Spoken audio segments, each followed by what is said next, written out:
5ই আগস্টের পরে সবাই বিএনপি, 5ই আগস্টের পরে সবাই বিএনপি।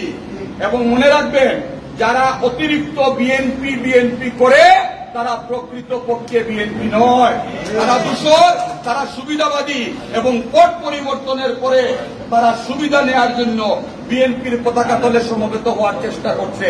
সুতরাং আপনাদেরকেও আমরা আশ্বস্ত করতে চাই, যেখানেই অপকর্ম দেখবেন এবং বিএনপির কথা বলবে তাৎক্ষণিকভাবে তাদেরকে গ্রেফতারের ব্যবস্থা নেবেন, আইন শৃঙ্খলা বাহিনীকে বলবেন, কারণ বিএনপি এই ধরনের কোন কাজকে সমর্থন করে না। বিগত 5ই আগস্টের পরে এই সিলেট শুধু নয়, সারা বাংলাদেশে বিএনপির নাম ব্যবহার করে এ ধরনের অসংখ্য অজস্র ঘটনা কিন্তু মিডিয়ার মাধ্যমে আমরাও জেনেছি, যাহা মোটেই সত্য নয়। এবং আজকের এই ঘটনা সেটি প্রমাণ করে।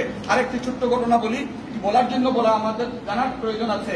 আমাদের বিলপাড়ের একটি ঘটনা আপনারা নিশ্চয়ই শুনেছেন, যে একজনের বাসায় গিয়ে আমাদের ছাত্রদল নাকি স্বেচ্ছাসেবক দল হুমকি দিয়েছে যে রাতের মধ্যে 10 লক্ষ টাকা না দিলে ঘর জ্বালিয়ে ফেলবে।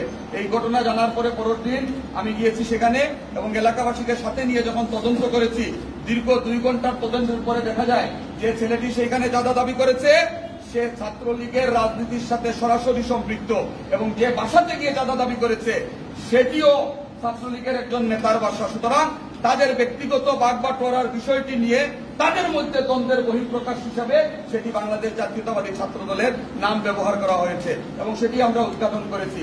সুতরাং বিএনপির নাম শুনলে অন্তত আপনারা এই দায়িত্বটুকু পালন করবেন, যাতে তাৎক্ষণিকভাবে এই সংবাদটুকু আমাদের কাছে পৌঁছে এবং আমরা যাতে তড়িৎ পদক্ষেপ নিতে পারি। আমরা চাই না এই দলের নাম ব্যবহার করে আপনাদের সম্পত্তি আত্মসাৎ হোক অথবা আপনাদেরকে কেউ নির্যাতন অথবা নিপীড়ন করুক। খোদা হাফেজ।